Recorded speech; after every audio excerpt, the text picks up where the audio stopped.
जय सिया राम। मैं आचार्य राजेश श्री राम जन्मभूमि अयोध्या से।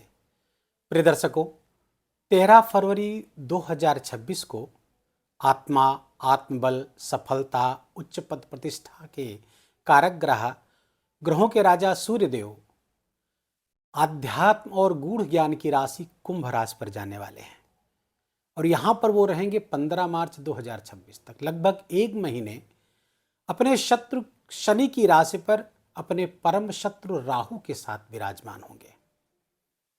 आप सब जानते हैं कि राहु सूर्य को ग्रहण लगाता है, इसे ग्रहण योग कहा गया है और 17 फरवरी को सूर्य ग्रहण पड़ भी रहा है।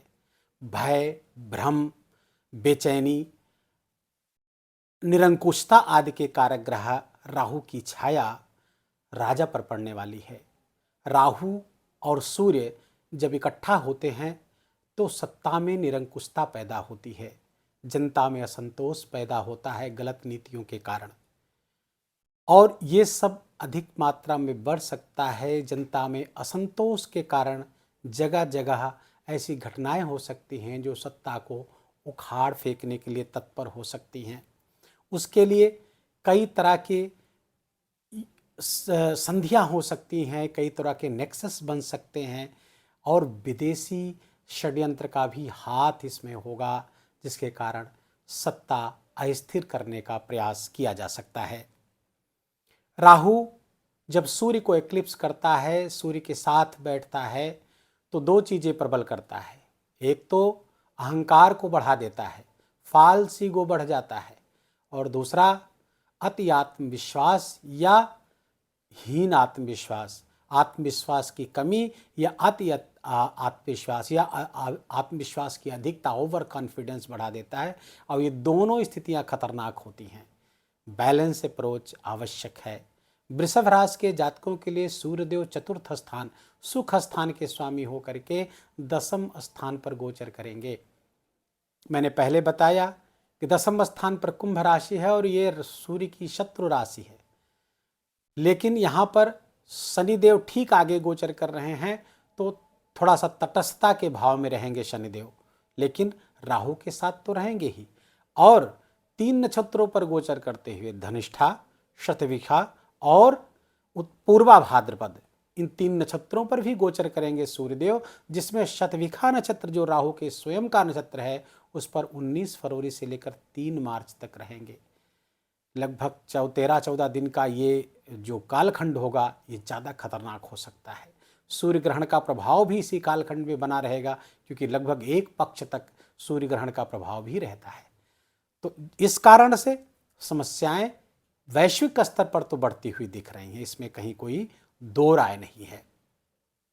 यहाँ पर सत्ता के प्रति संघर्ष तो बढ़ रहा है, साथ ही साथ 23 फरवरी से मंगल भी राहु को ज्वाइन करेंगे, अंगारक योग बन जाएगा। हालांकि इसका अलग से वीडियो बताएंगे, अंगारक योग का भी प्रभाव बताने लगेंगे तो वीडियो बहुत लंबा हो जाएगा। लेकिन उसके प्रभाव से भी सूर्य, मंगल, राहु जब इकट्ठा होंगे तो फिर युद्धोन्माद की स्थिति बढ़ेगी, युद्ध की विभीषिका की संभावना बनना प्रबल हो जाएगी।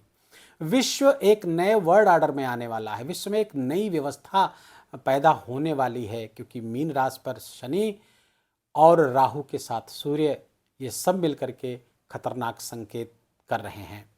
वृषभ राशि के जातकों को क्या लाभ मिलेगा? देखिए, वृषभ राशि के जातकों को 10वें स्थान पर सूर्य का गोचर करना ये तो अच्छा माना जाएगा। जैसा कि मैंने बताया कि कंपोजिट रिलेशनशिप में शत्रु राशि नहीं रह गई है, तटस्थ हो गई है, तो फिर लेकिन राहु के साथ तो रहेंगे ही।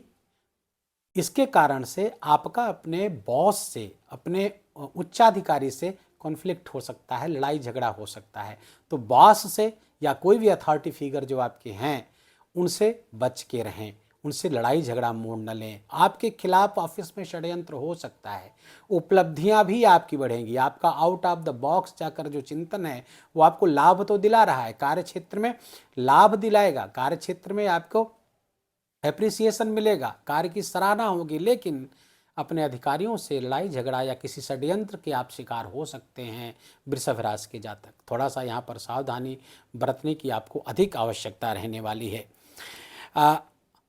कहीं भी आपका ट्रांसफ़र हो सकता है, आपकी सेवा या आपको अन्यत्र योगदान के लिए भी भेजा जा सकता है, जो आपको अपने अनुकूल ना लगे, ऐसी भी संभावना सूर्य और राहु की युति आपको दे रही है। स्वास्थ्य का भी बहुत ख्याल रखना होगा, न केवल अपने स्वास्थ्य का बल्कि अपने पिताजी के भी स्वास्थ्य का आपको बहुत ध्यान रखना होगा। माता पिता दोनों का स्वास्थ्य प्रभावित होते हुए इस कालखंड के दौरान बढ़ रहा है। कोई प्रमोशन ड्यू है तो प्रमोशन विद ट्रांसफर होने की भी संभावना प्रबल हो रही है। आपके छठे स्थान के स्वामी शुक्रदेव उच्च यहाँ पर पहुँचेंगे, उच्चाभिलाषी होकर के इस पंचग्रही योग में योगदान देंगे, क्योंकि यहाँ पर पंचग्रही योग भी बनेगा और ग्रहण के दिन तो षटग्रही चंद्रमा भी यहाँ जाएंगे तो षटग्रही योग बन जाएगा। ये बहुत अच्छी योग नहीं होते, जैसे कहते हैं ना, ज़्यादा जोगी मठ उजाड़। तो छः ग्रह जब इकट्ठा एक जगह पड़ जाएंगे और सब एक दूसरे के विपरीत स्वभाव वाले समस्याएं कार्य क्षेत्र में बढ़ सकती हैं।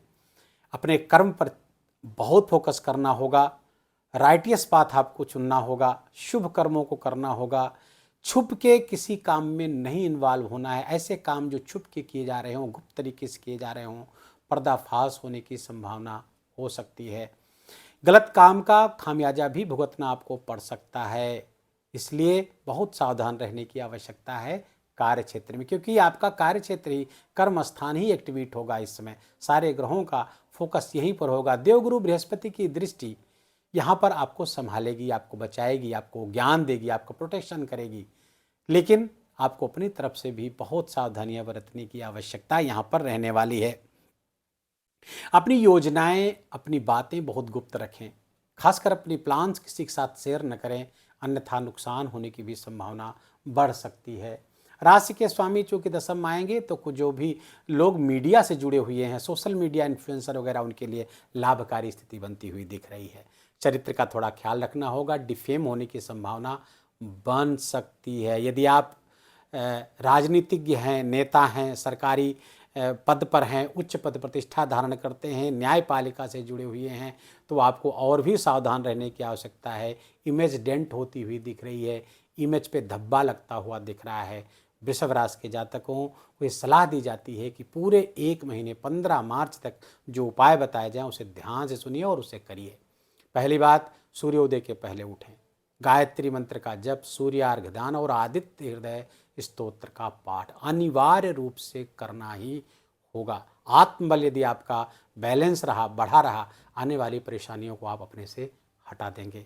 साथ ही साथ भगवान शिव की आराधना, महाशिवरात्रि भी इसी कालखंड में है, तो भगवान शिव की आराधना अवश्य करें।